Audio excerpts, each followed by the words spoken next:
Welcome back, folks, to the WP-Tonic show. It's episode 667. We've got a great guest with it. We've got Mathias Nielsen, the CEO of Oliver POS. We're going to be talking about the Oliver platform, about e-commerce in general. It should be a great show. So, Mathias, can you introduce yourself quickly? Give us a quick 20-second intro. Yeah, sure. So, hello everyone. My name is Mathias Nielsen. I'm originally from Denmark, hence my accent, and I'm the founder and CEO of Oliver POS. And Oliver POS, we're adding an adaptable in-store point of sales channel to your existing WooCommerce store. That sounds great. And I've got my great co-host, Stephen. Stephen, would you like to quickly introduce yourself to the new listeners and viewers? Yeah, my name's Stephen Souter. I'm from zipfish.io, where we make WordPress blazing fast by optimizing servers and the code that runs on them. Before we go into the main part of the interview with Mathias, I just want to talk about one of our great sponsors, and that's Kinsta Hosting. Kinsta Hosting is a WordPress-only hosting provider. If you're looking for a powerful platform for yourself or WooCommerce for a learning management or membership website, or you're developing a site for a client, you really should look at Kinsta Hosting. They have the performance, support, and technology that you're looking for. So go over to Kinsta, have a look at their packages. I suggest that you should buy one for yourself or for your clients. And if you do that, and please do, please also tell them that you heard about them on the WP-Tonic show. It really helps Kinsta, and it helps the show as well. So straight into the interview. So Mathias, what made you decide to set up Oliver, and how long has it been running? And what are some of the fundamental problems you think you are solving with your platform? Yeah, so great question. Well, I've been building web shops and WordPress sites for many years, and I would say in the hundreds by now, and have had a consultancy agency that just built WooCommerce sites many a week, and we had a lot of issues with our customers coming and saying, we have built this really advanced web shop that have, for example, some advanced product types or whatever on it. Now what POS should be used? We have this storefront. What works well with it, and we kept running into this issue over and over again, and it came to the point where we just said, well, we're developers, we can do this, and then we kind of decided to build a POS solution that is as adaptable as WooCommerce and web shops are. So that was kind of the mission, was to say, let's build something that can tie in really well to the web shops and look at them as the single source of truth. And by doing that, becoming as adaptable as they can be, if that makes sense. It does. Can you maybe for those that aren't so knowledgeable about e-commerce, what POS is? What is it and what does it actually do? Yeah, sure. So POS, or point of sale, is when you go into a shop and you see the clerk or the cashier having this touch screen in front of you. That is the point of sale. So it's the unit that keeps track of inventory, products, your customers' orders, and all that. So it's almost what WooCommerce does, but just for your physical store. All right, over to you, Stephen. It's a really cool company. I feel like what you were saying about building web stores and people like asking what should they use for a POS. I've heard that probably 100 times. And people are like, hey, like I want to connect this. And it's like, well, like maybe like there's people that make the decision whether to go WordPress or use another thing off the shelf because of the POS systems.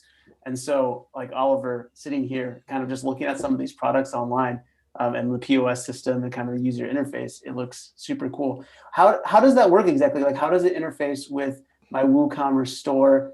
And like, if I put prices in the WooCommerce store, that automatically comes straight over to that POS? And is it like a live update sort of thing? If somebody's checking out e-commerce and inventory management and all that, how does that work behind the scenes?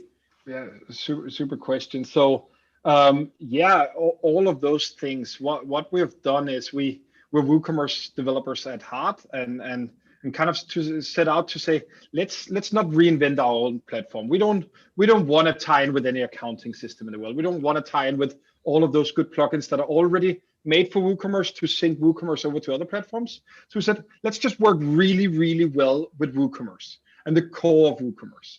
So you can't really add products in Oliver. When you add when you want to add a product, you add it in your web shop in WooCommerce, and then it's instantly over in Oliver. So now, whenever you see it in Oliver and you're selling, we're actually on the spot. We're processing the payment, working with all the hardware and local payment processors and whatnot. But we're actually running the order through WooCommerce once it's done, or instantaneously almost. So in that way, when we do that, we trigger all of the other things that you might have connected to WooCommerce to update as well. It could be your QuickBooks accounting or whatever that is tied into it. We work with them the same way as the web shop would, right? So there's a plugin that I would, like an Oliver plugin that you install on your WooCommerce site, and then I would buy this POS hardware system from you guys and plug it in, and then log into an account, I guess, on there, and then all of a sudden that data syncs over. So all my products are there in the POS system, or what does that like setup look like? Yeah. So what would happen is you have your web shop or WooCommerce store. You go to the plugin repository, search for Oliver POS, install it, and it says launch Oliver POS. And when you click that, we take all of the products, all of your customers, all of the orders that you already have out there, all of your tax settings, all of those things. We migrate them over into now in-store sales channel, the point of sale. And when you're then selling, it syncs back and forth automatically from then on. So it's really just a plugin you install, and then you get that extra sales channel. An important part is you can sell from any computer, anything with a browser in the world. You just take your phone or your browser anywhere, log in with Oliver, and now you can start selling from your WooCommerce store, but in a touch-friendly environment, right? We do have the hardware, but it's not a necessity. It's I would say for the pro users that have a lot of traffic coming through, it's definitely a convenience point and quicker and whatnot. But you can take an old laptop and open up shop at a fair or whatever, right? Nice. So if I'm like a store owner, or I'm working with a store owner and they already have like an iPad system running whatever other POS system, and we're trying to connect it through WooCommerce store, they could keep using their same hardware as long as they had a web connection and a browser to launch Oliver on. Absolutely. Yeah. So we're very proud of being that adaptable and agnostic to whatever platform you're on, right? So we're constantly working on that, on coming out on platforms, even with specific apps for Windows and Mac OS. We're working on now as a full-fledged app, right? But any web browser, and you should be good to sell with Oliver. Cool. That's awesome. So you touched briefly on like payment stuff, like if somebody hands me a credit card and I swipe the card or use the chip or whatever. Does that get routed through WooCommerce as well, or does that get routed through a different method and then you just send that data to WooCommerce? Yeah, so it kind of depends. What we try and take care of is anything that would be in store, we help you handle. So WooCommerce is not set up to handle cash payments, for example, or like things that would have an in-store of print a receipt, or take a good old like a credit card processor like this and work with that. We take care of that connection. So once you've set up Oliver, you can then choose your processors and tie in with your credit card terminal, your receipt printers and whatnot. So we take care of that puzzle for the customers. Wow, that's super cool. So like if I have some whatever negotiated rate already with my, whatever point of system sale I have, I don't have to throw out all the credit card readers that I have, or I don't have to like figure out a whole new way of integrating this. I can kind of just grab my WooCommerce store, put it here, and Oliver will integrate with, as long as it's a standard hardware, I assume. Yeah, it comes down to the standard. There will be some that are very old that we wouldn't be able to directly connect with. But we still have what we call a semi-integrated environment, which would be, we tell you whatever the amount is. You know, you've probably seen it many times. You type $45 and hand it over. So in that way, we would work with any terminal in the world. If you want, click on Oliver Pay Now, and it pops up with the automatic amount and everything. It's only certain types of processes, but we are adding new every week, I would say right now. So, yeah. Awesome. What are you guys seeing right now as far as like with COVID and pandemic stuff? And I know like Canada hasn't quite seen like the lockdowns or shutdowns like the US has, but like how's that impacting like your business and what you guys are doing?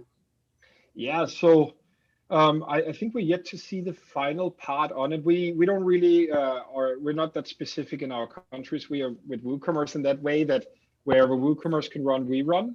We've tried to build ourselves as a global POS solution in that way. So it doesn't really matter for us in about Canada, but worldwide, I think as we've seen, many small shops are going to build an online store, or already have, and I believe that the world is going to come back to normals eventually, and in that way, people will need a POS solution to tie in with the web shop that they're most likely built throughout COVID. So we've been doing pretty well, I would say. We overall we've had a lot of good traction and have been growing throughout the pandemic. Even though I do think a lot of merchants have been hurt, we're there to support them with whatever we can, right? And yeah, that's awesome. Where do like your customers come from? Because I feel like a lot of times people are moving from, like at least right now, like from their physical store to digital, right? Are a lot of people like coming into Oliver from like the opposite direction, like they had their e-commerce store and now they want to, get a brick and mortar location? Is that how like most people find Oliver to get there, or how does that work? How does somebody decide to like switch over to Oliver?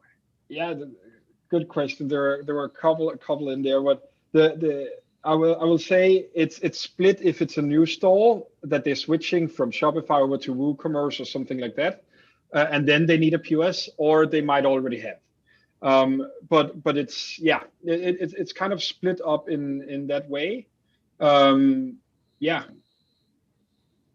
Cool. What in your mind, like when you're a physical retailer and you're thinking about setting up a web store, like a lot of people are like, should I go Shopify? Should I go WooCommerce? And how would you help somebody make that decision if they should go to WooCommerce or Shopify when they're building out their e-commerce store, and even if like a brick and mortar place, because Shopify has their whole POS system too. Like why should someone use WooCommerce over Shopify, I guess is the question. Yeah, like I think you guys would know a lot about that too, but for me, I'm probably biased. I have my own thoughts. And I'm probably biased in this answer too, but like I love the open source. I love the power of developers being able to fully change whatever there's a lot of challenges that you might even not see when you open, and it comes back to if I were to comment on it on a POS angle, with Shopify there's one, right, and if you don't fit that, you're out of luck, kind of, right. Where with WooCommerce there's a lot that ties into WooCommerce. I don't think everybody grasps the adaptability of how much you can do with WooCommerce, but for me, that's the power of WooCommerce, is all of the awesome developers that are out there that can fully tweak your store, not just semi, but fully. The whole experience can, as you're well aware of, totally change depending on what developers you have with you and budgets and whatnot. So yeah, I think the limitation or the limitless environment is what I'm a big Before we go to our break, I've got one question. So now in this world, one of the bigger players is Square. So I don't know, how fragmented is the market, the POS market in general? How much does Square have of the cake compared to all the other players? Yeah, so they're of course big, but we're not really looking at the same customers. So for us, if you're a WooCommerce customer, it's very rare you use Square because they're not really set up for each other. WooCommerce is a super advanced environment. Square is very simplified. It's often for standing at a marketplace or something like that. As if you use Square with enough transactions, it becomes very unaffordable or like expensive to use. So then you would normally switch to a more advanced POS solution where we come in, or some of the good other solutions that are out there. Oh, right. Well, that's a great answer. Thanks, Mathias. So we're going to go for our break. When we come back, we're going to delve more into e-commerce with Mathias Nielsen, CEO of Oliver POS. We'll be back in a few moments, folks. We're coming back. We've had a good discussion about e-commerce, a good introduction. Before we go into the main part, the second half of the show, I just wanted to remind you that me and Spencer Forum are doing a free webinar on Friday the 12th, February, Friday the 12th, at 10:30 Pacific Standard Time. And we're going to be discussing how you automate your learning management system, either Lifter LMS or LearnDash, how you can send automatic email responses that encourage people to finish their courses. We're going to be talking about Fluent CRM, launch flows, and how to integrate this, like I say, either with Lifter LMS or LearnDash. It's going to be a fantastic discussion. You can join us by signing up on the WP-Tonic website. In the main navigation, there's a button that says webinar. And by joining us live, you'll be able to ask Spencer and myself any questions that you might have about automation with Lifter LMS or LearnDash. It should be a great show. So please join us. So, Mathias, like I say, I touched Square. How fragmented is the POS market in general? Is there a couple big players, or is it very fragmented, the market? And how big a market is it in the totality in Canada and America? So it is definitely fragmented, and there's a lot of specific solutions to niche industries. We like, I kind of like to see it in the divided up into two. There is the self-standing POS solutions. There's some awesome good solutions out there, Vent, Lightspeed, Square, and all those, but they were really built from the ground up not to connect to anything else. Then it's kind of an afterthought of how you connect, but they're awesome POS solutions. If you're not meant to sell online, or you can live with the limits of other environments, great. Then there's the other type, which is, well, let's just build directly into WooCommerce. On top of it as a plugin, everything you have there lives in your own web shop. There would be the likes of actuality extensions or food sales or whatnot there. And then there is us kind of in the middle. What we try to achieve is we want to tie extremely well into the WooCommerce environment. But we also want to guarantee speed of the checkout experience, working well with hardware such as printers and payments integrations and whatnot. So in order to give that experience, we really need to run it on our own platform to guarantee all these things. But we're still looking at WooCommerce as the source of truth. So we're kind of trying to take the best of both worlds and match together, right? That's great. Yeah. Over to you, Stephen. Yeah. So something that I noticed while I was like browsing your site is there's all these extra features that it seems that Oliver can deliver, or I guess my question is, like, is that coming from Oliver or from like a third-party WordPress thing? Because like I saw this like points and reward system for customers, and like a salesperson, like tracking like how much sales a salesperson has generated and stuff. Are those additional like features that Oliver will give? Yeah, so one of the key things when we set out to this vision of tackling and becoming what we look at as the most adaptable POS solution in the world, what we really came up with was saying, why is WooCommerce so powerful? WooCommerce gives you a really strong shell, but it's just a shell of simple and variable products.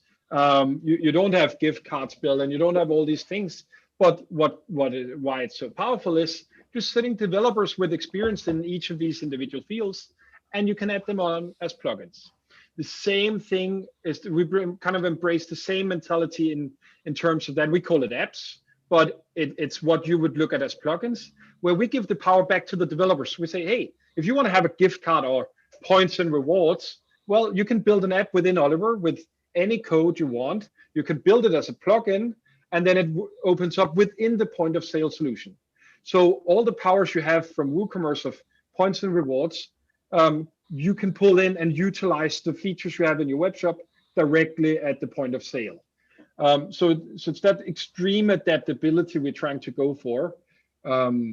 Yeah. Wow. So, okay, that kind of just blew my mind. So if I'm a developer and I'm like, hey, I want to create a plugin to handle like some complex like customer relationship thing. So like when somebody comes into the store and uses a credit card, I tie that to a user and I know their name, or I don't know, whatever. Whatever the complex thing. I could create a plugin for my WordPress site and have it run on my WordPress site, but then I could also get that data, whatever that data is, and pull it into the POS system. Yeah. So anything that is built into WooCommerce, you can utilize in Oliver. And we're constantly working on this, but it lives anywhere in Oliver. So if you open up a customer in Oliver, there's a little app panel. So you can set up your own apps. That could be pull in my points, or pull in whatever, how many Store training credit, sessions have they had in their LMS. Like you could pull that in, and if you want to sell a training session, you could take those in, load them up in Oliver, and it will automatically be able to add them to cart, sell them, track them as a user, do anything you kind of can do with plugins, which is, as I kind of look at it, limitless, right? If you want to call up an Amazon server and start pulling in recommendation engines, you could, right? So there's not really any limits, and that's what I kind of liked about WooCommerce, and it's what I've been missing in the POS. That we don't want to control how you sell. We want you to have the power, and more important, the developers that you have hired to build your web shop. Well, they have an amazing upsell strategy now, saying, why can't I make a perfect fit for you where the plugin I built that will also work in the web shop, right? In the point of sale. So in that way, they kind of can build the perfect experience throughout and not just online. That's incredible, because I feel like that's definitely something that is a huge weakness with there's some other like point of sale systems that tie into WooCommerce a little bit, but like you're really restricted, and all of a sudden like you have features on your website that you can't pull over into your point of sale system. So you have like your sales associates like writing things down on paper or putting things into Google Sheets that then your like webmaster at the end of the day goes in and tries to import like back into like WooCommerce so you can keep track of everything. And it becomes like a data nightmare. But if you can just pull that straight into your point of sale system, that's pretty incredible. If you wanted to build an app that opens the Google Sheet in, you could. So you could fill it out at least on spot. That's amazing. Wow. Yeah. That is extraordinarily powerful, because that's the problem with like every other system. Like we were talking about earlier, like how do you decide Shopify versus WooCommerce? Like Shopify, you're locked into some things. There's some things you just can't touch. You want to do some nifty upsell during the checkout flow. Like if it's on the payment page, like forget about it. Like Shopify doesn't let you touch anything. But like WooCommerce, right? You can customize that however you want to customize that.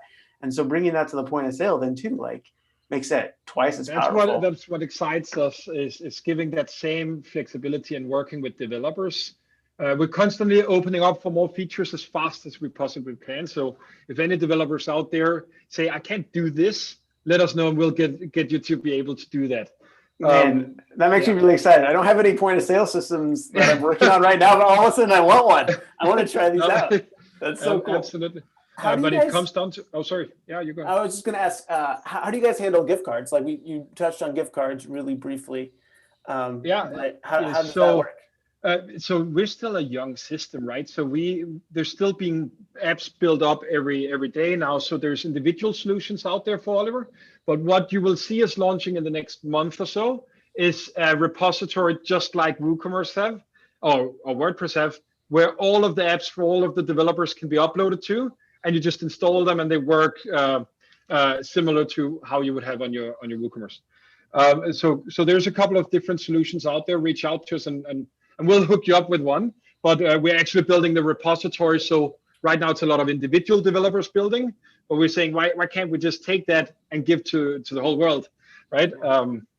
But an app doesn't need to be advanced. Like I often if I give a demo to somebody, I often say, let's build an app together right here and right now, and we can take and build something like a newsletter sign up in less than 2 minutes from the beginning. We can take Elementor or Dewey or anything and open up in Oliver, build that form. And now whenever a customer's in your store and they're checking out, you can say, hey, could I get you to sign up on this newsletter? And you have it right in front of you. You don't need to go to a website or write it down on a pen or paper. But so it can be really simple apps or super advanced.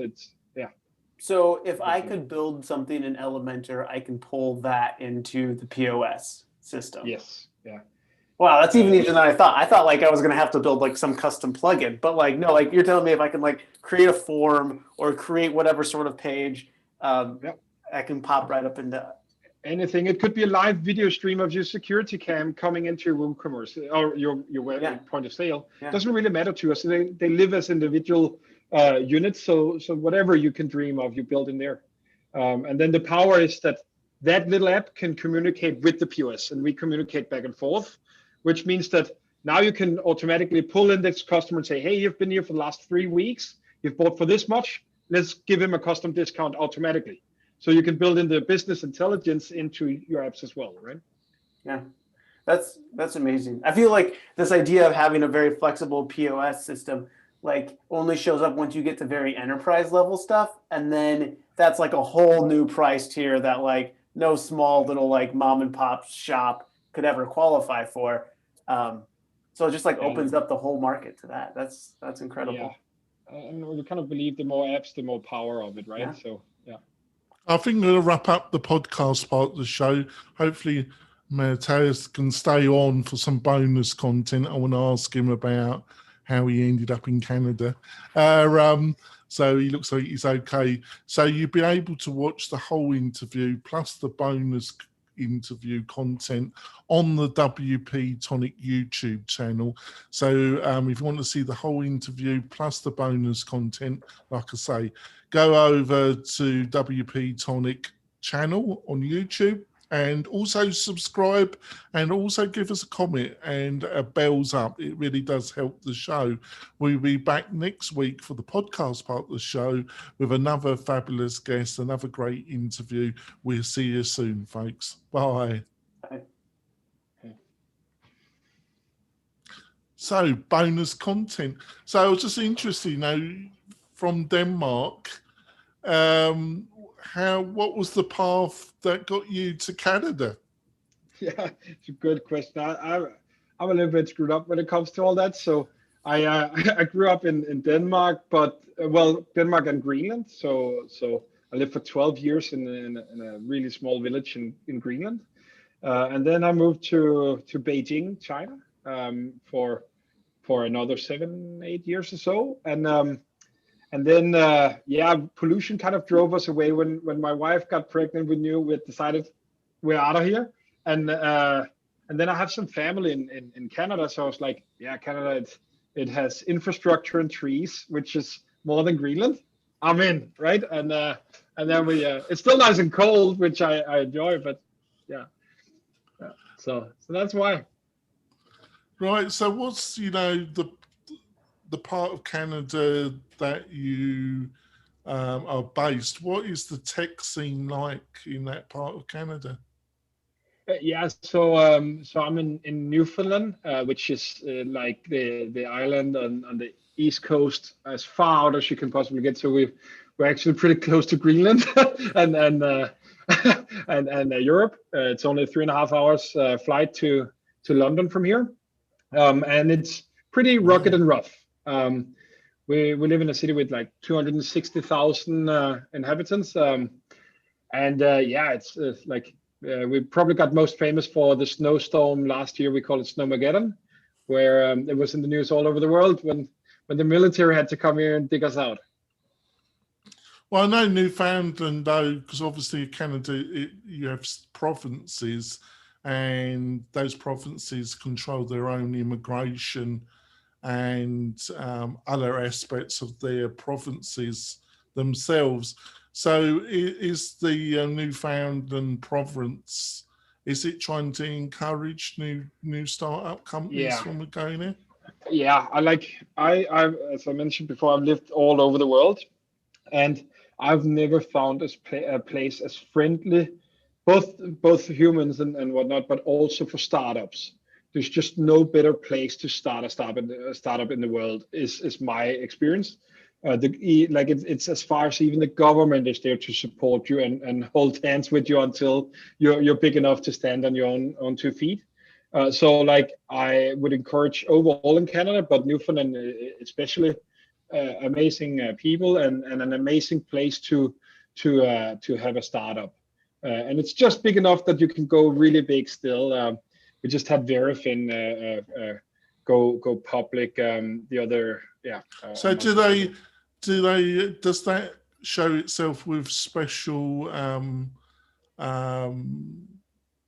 ability for people to move to Newfoundland? And also, are there any opportunities around finance for startups? A lot, yeah. So immigration wise, there's a lot of good programs for immigrants. I know, especially Newfoundland, they're making new programs for immigrants. Another one just came out, so they are very immigrant friendly. And finance, there's as I mentioned before, a ton of support for startups here. There's an amazing incubator around us here, and accelerator programs, and a lot of government funds and support if you have a good idea. So when it comes to actually talent, I'm only surmising this. Are you a pretty distributed company that you have people that does work for you, but they work from home, or are you, do you look for people to move and you got they come into the office, or is it a mixture of both? Like I would say, we're very flexible as a company. We've always been divided up into multiple places anyway, so online is fine. I think there's a great amount of talent on the island here. There's many startups. It's one of the quickest growing IT industries in per capita per province, where Newfoundland is really, really strong. So there's a lot of talent around us. But on top of that, we're very flexible with where people work from. We encourage developers to always reach out, as people are now already able to start earning money on building apps with Oliver, right? So we're trying to not create this massive development team to build all apps in the world. We rather have developers work with us, right, from outside as well. Right, over to you, Stephen. Man, let's see, where should we go from here? Do you think you'll be in Newfoundland for the rest of your life, since you've moved all over the world? I will say this: I'm very happily settled here. I have 2 kids that are born and raised here now. Been here for 5-6 years or so. I don't think I could find a better place to settle down.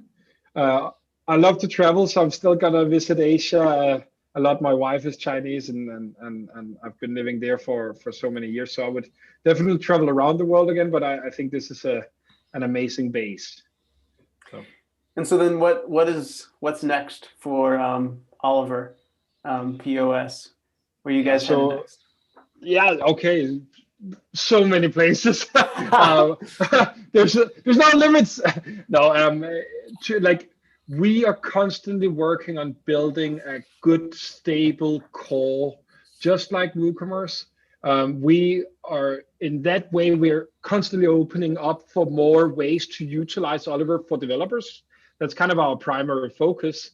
And then a platform where you have enough places to be able to be flexible enough. So what I mean by that is we're just launching self-checkout now. We believe that that's only, again, if you're Walmart or something, you can afford a self-checkout. We kind of like that small merchants, we're constantly trying to give them the power to act as they're much bigger. And therefore we are constantly adding different channels to our POS. So you have the traditional checkout, now you have mobile checkout, self-checkout, and we're going to come with even solutions like where the customer can check out in your store by themselves. And again, in a developer-friendly environment where developers can build even more cool solutions that we could ever dream of, right? So it's building up the tool set for everyone. Was it a hard decision to get into the hardware side of things, or did it feel like that was a necessity? Necessity. Yeah, it's not where I come from traditionally, but I believe in giving a proper experience, and I don't think you always can do that if you find limitations in where you want to be. So I think it comes back to, we actually started off 2 years ago where we built our whole solution to be on WooCommerce, on the client servers, living in that environment. But it came with so many limitations. They were like, this will never be good. We want to give the flexibility. It came with those good things of plugins working well with each other. So that was the challenge we had to bring out when we moved to our own environment. But we wanted to give an experience where you're not limited. If you have a $1 server a month on WordPress, that shouldn't be limiting your experience install. We want to give you that high quality experience.